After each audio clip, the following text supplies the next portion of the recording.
하나님의 말씀 시편 18편 31절에서부터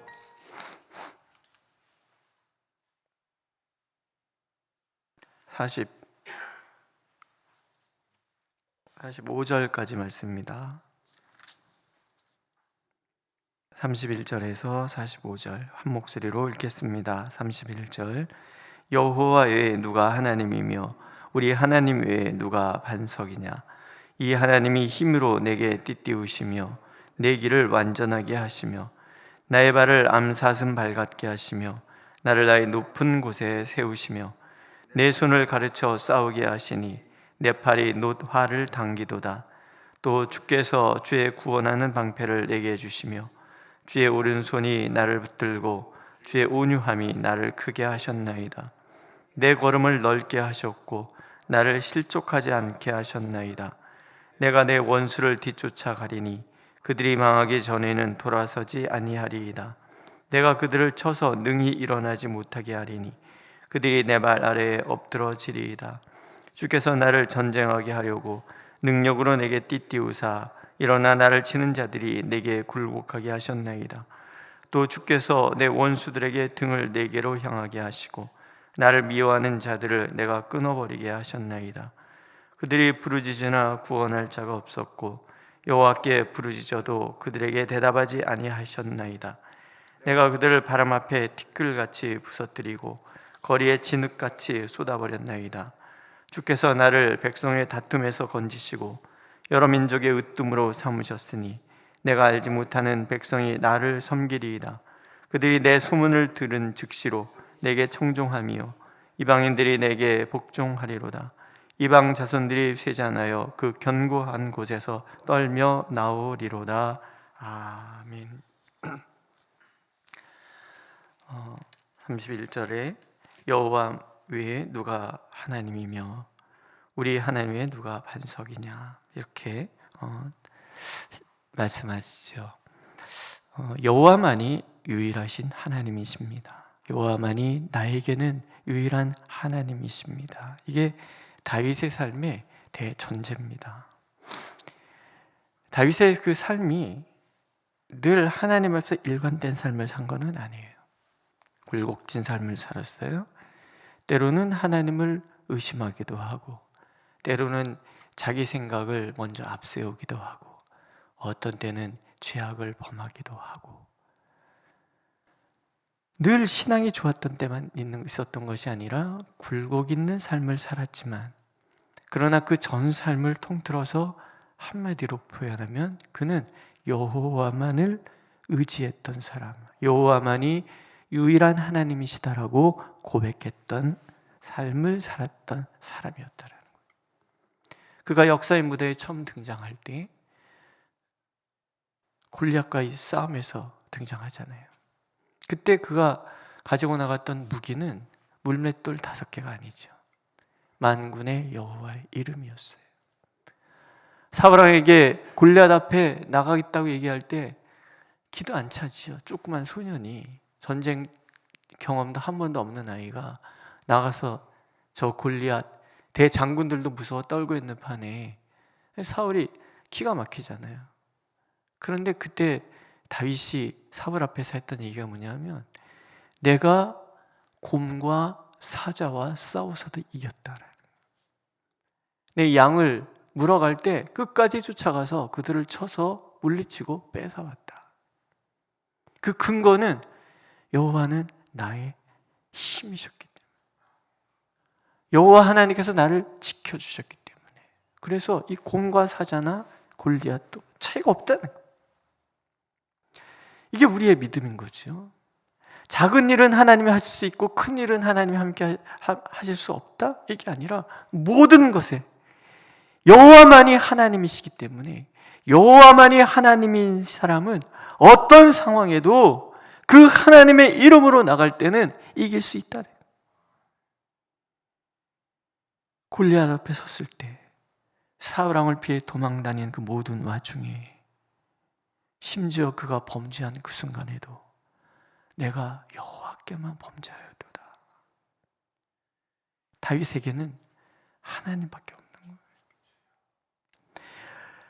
여호와 외에 누가 하나님이며 우리 하나님 외에 누가 반석이냐. 이 고백은 거기서 나오는 거예요. 여호와 하나님이 그의 전부이고 그를 지탱하는 유일한 힘이셨다는 거예요. 우리가 다윗을 위대한 믿음의 선진으로 받아들이는 이유는 그의 삶이 단 한 가지, 여호와 앞에서만 살았던 삶이었다. 이것 때문에 그런 거죠. 우리가 다윗의 일생을 사무엘서에서 이렇게 쭉 보면 극명하게 대비되는 부분들이 있어요. 하나님을 의지했을 때의 다윗과 하나님을 잊어버렸을 때의 다윗. 이때는 실패하고 이때는 성공하잖아요. 그런데 그 위급한 순간에 다윗이 항상 돌아오는 자리는 기도의 자리. 하나님이여. 그러면 그 모든 상황에서 하나님은 언제든지 다가오셔서 다윗을 붙들어주시고, 이게 시편 18편에 담겨져 있는 고백. 나는 아무것도 아니. 나는 힘이 있는 자도 아니고 지혜가 있는 자도 아무것도 아닌 백지 상태. 그런데 하나님께서 나의 힘이 되어주시는 그 순간에 나는 힘 있는 사람이 될 수 있고, 하나님을 떠나는 순간에 나는 백지 같은 아무것도 아닌 상태가 된다는 거예요. 나는 그저 백지요, 하나님이 모든 것을 세워가신다는 이 고백. 이어지는 고백은 그래서 첫 번째, 내가 하나님을 의지할 때 하나님은 나의 보호자가 되셨습니다. 이 하나님이 내게 힘으로 내게 띠띠우시고 내 길을 완전하게 하셨습니다. 띠라는 것은 나의 힘을 지탱하는 거예요. 자유롭게 하고 강력하게 하고. 하나님은 언제나 힘으로 나를 띠띠우셔서 어떤 상황도 부딪혀갈 수 있게 만들어주셨고 내 길을 완전하게, 그 길을 완전하게 인도하시는 것뿐만이 아니라 그가 걸어가던 길에 수많은 실패도 있었잖아요. 삶을 망가뜨리는 순간이 있었어요. 그때도 하나님께서는 그 순간에 찾아오셔서 다윗이 망가뜨린 그 모든 것을 다 완전하도록 회복시켜 주셨다는 거예요. 우리 신앙이 그렇잖아요. 항상 성공적이십니까? 지금까지 살아온 삶이 하나님 앞에서 늘 완전하셨습니까? 아니잖아요. 때로는 내 스스로가 무너지기도 하고, 때로는 의심 때문에 흔들리는 삶도 살았고, 내가 실수해서 도무지 벗어날 방법이 없다 그러는 날들도 있었단 말이죠. 그러나 하나님은 그 모든 순간에 찾아오셔서 모든 것을 다 완전하게 바꾸는, 아이들이 망가뜨린 거 아빠가 다 수리해 놓고, 아이들이 망가뜨린 그 삶을 아빠가 다 회복시켜주는, 엄마가 다 대신해주는 이런 삶. 다윗이 고백하는 삶은 그런 삶인 거예요. 나의 발을 암사슴 발 같게 하시며 나를 나의 높은 곳에 세우셨습니다. 이 사슴, 이 동네 사슴, 절벽 타고 다니는 사슴들이 있잖아요. 암사슴의 발같이 날렵하게 절벽도 타고 오르고 높은 곳에 모든 것의 인생을 관주할 수 있는, 시편 61편에 보면 땅끝에서 하나님께 부르셨습니다. 인간의 가장 위급하고 절망적인 그 가장 낮은 자리에서 가장 높은 하나님 앞에 올라가는 그 길, 늘 하나님께 기도할 때마다 내 처지가 가장 낮은 자리에 있음에도 불구하고 하나님은 나를 가장 높은 자리로 올려주시는 거예요. 나보다 높은 바위, 곧 내 인생을 관주하고 이해할 수 있는 그 삶. 땅 밑에 있을 때는 산 너머가 보이지 않기 때문에 늘 두렵잖아요. 산주하시는 분들은 아시잖아요. 올라가서 보면, 높은 곳에 보면 모든 게 다 보이는 거예요. 이 길이 이리 와서 저리 간다는 걸 아는 거예요. 이 길이 어디로 가서 어디로 가는지 알지 못할 때는 불안하고 떨리지만, 이 길이 이리 와서 저리로 간다는 것을 알 때는 그 길을 알고 걸어가는 그 길은 두렵지 않아요. 모르는 길이 두렵지. 근데 하나님께서 나를 높은 곳에 세우셔서 내 인생의 모든 길을 관조하고 이해하고, 그래서 그 모든 상황을 파악해서 담대함으로 살아가도록 만들어주시는 그런 분이라. 어떻게 높은 이유로? 암사슴같이 올라가 절벽도 타고 올라가는 그 날쌔고 민첩한 삶을 통해서 때로는 위험도, 때로는 환난도 높은 곳에서 살펴할 수 있도록 만들어주시는 하나님. 내 손을 가르쳐 싸우게 하시니 내 팔이 노화를 당기도다. 우리의 삶 속에서는 수많은 영적 싸움이나 내 인생에 걸어가야 될 수많은 이루어야 할 모든 과업이나 때로는 지혜를 주셔서 삶의 기술을 가르쳐 주시고, 그래서 결국은 싸울 수 있도록 만들어 주셨다는 거예요. 얼마나 지혜가 좀 있었으면 좋겠다라고 탄식하는 날들이 많으셨습니까? 안 그렇습니까? 이 문제를 어찌 해결해야 되나 막막하고, 그럴 때 하나님께 기도하면 하나님께서는 내 손을 가르쳐 싸우게 하신다. 노타를 날리듯이 그렇게 싸울 수 있는 지혜, 이겨낼 수 있는 능력과 지혜를 주시는 하나님이셨다는 거죠. 또 주께서 주의 구원하는 방패를 내게 주시며 주의 오른손이 나를 붙들고 온유함이 나를 크게 하셨나이다. 내 걸음을 넓게 하셨고 나를 실족하지 않게 하셨습니다. 보호자가 되시는, 방패가 되어주시고 권능의 오른손으로 나를 확 하나님이 붙들고 걸어가는 삶을 누가 해방할 수 있고 누가 가로막을 수 있겠냐는 얘기죠. 앞에 읽은 것처럼 하나님이 눈을 부릅뜨면 바람 날개를 타고 그룹을 타고 날아오셔서 나를 보호 지켜주시면 누가 나를 건드릴 수 있겠는가? 다윗의 평생의 삶 속에서 그가 경험한 유일한 하나님, 다윗의 하나님은 그런 하나님이셨다는 거예요. 그래서 그 발은 언제나 넓은 곳에 서서 실족하지 않는, 다 보고 다 아는 그러한 삶. 결국 그래서 그 삶은 승리로 가득하잖아요. 내가 내 원수를 뒤쫓아가니 그들이 망하기 전에 돌아서지 아니하리이다. 내가 그들을 쳐서 능히 일어나지 못하게 하니 그들이 내 발 앞에 엎드러지리이다. 나를 전쟁하게 하려고 능력으로 내게 띠띠우셔 나를 치는 자들이 내게 굴복하게 하셨습니다.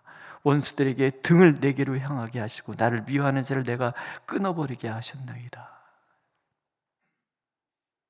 다윗이 하나님과 동행하여 나가는 그 길을 가로막고 있는 대적이 없는 거예요. 다 등을 보이고 도망가는 거예요. 다 도망가는 거예요. 마귀를 대적하라. 그리하면 너희를 피하리라. 내가 그들을 바람 앞에 티끌같이 부서뜨리고 거니에 치듯같이 쏟아버렸나이다. 나를 백성의 다툼에서 건져주셨고 여러 민족의 으뜸으로 삼으셨습니다. 나를 알지 못하는 백성까지 나를 섬깁니다. 소문이 그들에게 퍼져서 다 복종합니다. 이방 자손들이 세잔하여 그 견고한 곳에서 떨며 나옵니다. 어떤 영성가가 우리 신앙의 7단계를 얘기를 했어요. 첫 번째 단계는 맹숭맹숭한 단계. 뭐 그런 단계예요. 새벽기도 한 번 나오고 하루를 뿌듯하게 보내는, 나 오늘 새벽기도 갔다 왔잖아, 뭐 이러는 단계죠. 마귀는 손도 대지 않아요. 왜냐하면 하루 갔다 오면 안 갈 거니까. 저 사람 나 20일을 작정기도 했어요. 마귀 손도 안 대요. 왜? 20일을 끝나면 안 할 거 아니까. 김 목사님이 그러세요. 왜 월삭기도 3일 하는 줄 아시냐고. 작심 3일, 3일 딱 하면은 그다음부터 안 할 거 알기 때문에 3일 한다. 꼭 그런 건 아닌데 되게 절묘하게 설명을 하셔서 제가 재밌다고 그랬습니다. 꼭 그런 건 아니에요. 그런 건 아닌데 3일 그런 단계. 그러다가 새벽 기도를 매일 하는 단계가 되는 거예요. 그때부터 우리 영적 싸움이 시작이 돼요. 별일도 많은 거죠. 그런 단계가 지나가야 돼. 그리고 세 번째 단계는 이제 새벽 기도에 익숙해졌어요. 그러고 나면은 뭐가 찾아와요? 그냥 습관적으로 오는 거예요. 기도할 줄 알고 기도해야 되는 줄 알고 늘 기도 잘해 오는데 그 삶이 그냥 무미건조하죠. 별일이 없는 것도 아니고 있는 것도 아니고 그냥 그러고 그냥 이렇게 다니는 단계가 와요. 그러다가 그 단계가 지나고 나면 하나님이 영적 전투를 너무 심하게 했으니까 좀 쉬시라는 단계 아닐까요? 그러다가 오면 그 다음에 능력의 단계가 오는 거예요. 마귀와 싸워서 이기는 단계. 근데 거기까지만 가도 굉장히 힘 있는 삶을 살 수가 있죠. 근데 하나님께서 원하시는 단계는 그 다음 단계, 예수님과 하나가 되는 단계. 그분이 생각하는 것을 생각하고, 그분이 느끼는 것을 느끼고, 그분이 바라보는 것을 바라보고, 그분이 걸어가신 길을 나도 걸어가고, 주님처럼, 주님이 뺨을 맞으신 것처럼 기꺼이 뺨을 맞고, 주님이 욕을 먹으신 것처럼 기꺼이 주님 때 욕을 먹고, 주님이 보이지 않으면 너무나 슬프고, 주님만을 바라보고 주님만을 의지하고 주님만을 사랑하는 단계, 마귀가 손도 대지 못하는 단계가 되는 거예요. 하나님께서 우리에게 주시고자 하는, 너는 나의 자녀다, 나의 상속자다, 이 모든 것들이 다 하나님과 내가 일치가 되는 단계, 연합하는 단계, 그분을 닮는 단계. 사람들은 보통 2단계, 3단계에서 거의 다 끝납니다. 4단계도 그렇게 많지 않고.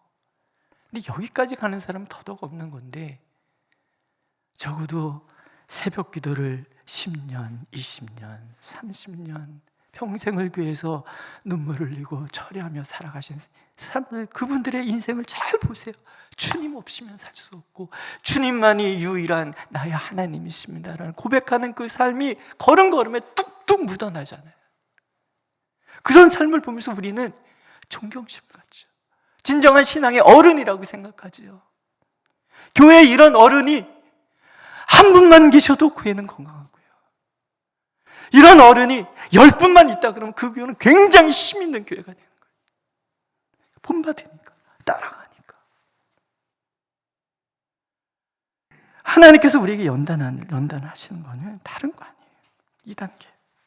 2단계까지 이끌어 가신, 그게 상속자고, 그게 온 세상의 피조물들이 탄식하며 기다리는 하나님의 딸, 하나님의 아들이란 말이에요. 한국교회가 영적 파워가 있는 시대 얼마나 많았어요. 막 병 고치는 목사님들 많고. 근데 이 시대 정말 하나님의 사람입니다. 말 한마디에 마음이 찌르르하게 울리는 그런 어른, 이 어른에까지 이르지 못하였기 때문에 교회가 휘청휘청하는 거 아니겠습니까? 우리 교회는 어떻습니까?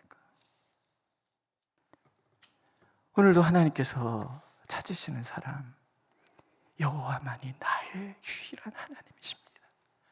그분만을 사모하고, 그분만을 바라보고, 그분으로 온통 내 생각을 가득 채우고, 그분의 마음을 온통 내 마음에 가득 채우고, 그분이 바라보는 그것을 바라보는 그 삶, 다윗 같은 이 삶. 굴곡이 없어서가 아니라 늘 무너짐에도 불구하고 하나님만을 유일한 피난처로 삼고 하나님만을 유일한 힘으로 삼는 그 삶, 오늘도 우리에게 원하시는 삶이고 우리가 목표를 두어야 되는 그런 삶인 거죠. 믿으십니까? 오늘도 하나님은 그런 나를 만드시기 위하여, 그런 나와 동행하시기 위하여 오늘도 내 곁에서 내 손을 확 붙들고 함께 걸어가시는 거예요. 이 길 끝에 우리에게 주실 승리의 면류관, 생명의 면류관, 의의 면류관을 내게 씌워주시기 위해서 그거 들고 격려하고 위로하며 내 안에서 말할 수 없는 탄식으로 성령께서 기도하시고 하늘 보좌 우편에서 나를 위하여 중보하시는 예수 그리스도, 그 기도를 신 아버지 하나님의 권능으로 우리를 감싸고 그렇게 인도해 가고 계시는 거죠. 오늘도 그 삶을 향하여 나아가는 저와 여러분들이 되시기를 하나님은 간절히 원하고 계십니다. 기도하겠습니다. 하나님, 나의 힘이신 하나님, 우리의 전부이신 하나님, 오늘도 우리가 주님 앞에 있사오니 우리를 인도하여 주옵소서. 우리의 삶이 주님을 목표로 하고 주님을 향하여 나아가는 삶이 되게 하여 주옵소서. 이 교회에 전심으로 주님만 바라보는 하나님의 사람들이 가득하여 우리 모두가 힘있게 세상을 이겨가는 삶을 살아가도록 우리 교회, 우리 성도들, 주님의 자녀들을 축복하여 주시옵소서. 예수님의 이름으로 기도드렸습니다. 아멘. 하늘에 계신 우리 아버지, 아버지의 이름을 거룩하게 하시며 아버지의 나라가 오게 하시며 아버지의 뜻이 하늘에서와 같이 땅에서도 이루어지게 하소서. 오늘 우리에게 일용할 양식을 주시고 우리가 우리에게 잘못한 사람을 용서해 준 것 같이 우리 죄를 용서하여 주시고 우리를 시험에 빠지지 않게 하시고 악에서 구하소서. 나라와 권능과 영광이 영원히 아버지의 것입니다. 아멘.